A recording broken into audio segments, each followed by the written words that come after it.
So we're at the Innovation Hub about to interview these two gentlemen about the Urban City, the City Network Conference that's coming. Can you just tell us, Mayor, about what is it about, the conference that's coming?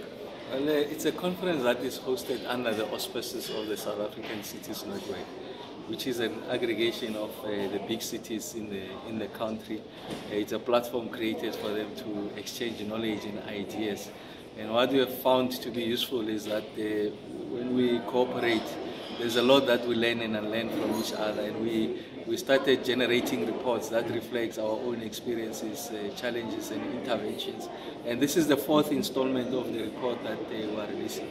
So in the conference we are going to canvass as many views as possible from stakeholders, role players and also city principals with regards to their own experiences, and hopefully to take that package, while it will be in the form of a final report to be released next year, so that the next administration in local government can be able to use this as a source document and be able to determine their pathways going forward. What are the challenges that we're facing this current administration, and how best do they use that as a platform to mount some of the interventions going forward and make city spaces livable spaces. So that's what the conference will seek to do, canvass as many broad ideas as possible.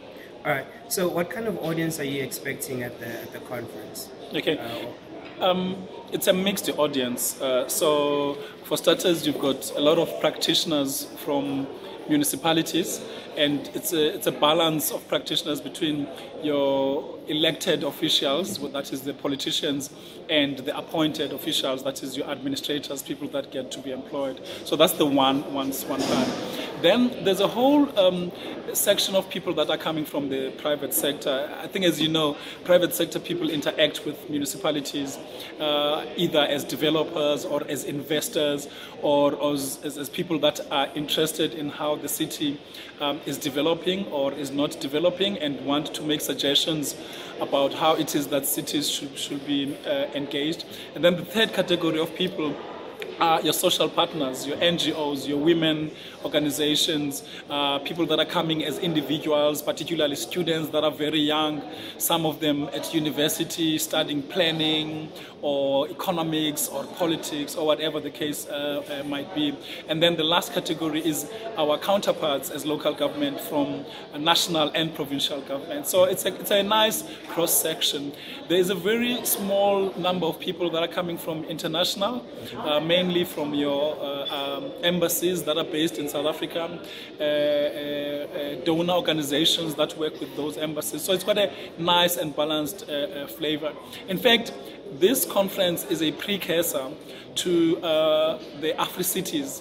In December of this year, South Africa will be hosting Afri-Cities, which is nice. It's a continental conference that involves all local governments from the continent. That's number one. And the emphasis there is on youth and women, and how it is that they see the future of their own local governments. After all, I think youth form the greater part of the population in all of these cities. So I will suggest that young people should find a way of participating.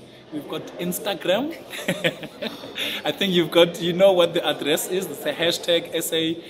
If you go to the South African Cities Network, www.sacities.net, and you'll find an Instagram. And we've been generally asking youth to send in photographs, you know, and they have been taking photographs, at very interesting ones, by the way, which photographs are meant to reflect what they think about their own cities and what changes they envisage need to be there in their respective cities. So hopefully they will be participating in numbers. You managed to touch on a couple of questions that I had. One of them was, how can the youth get involved?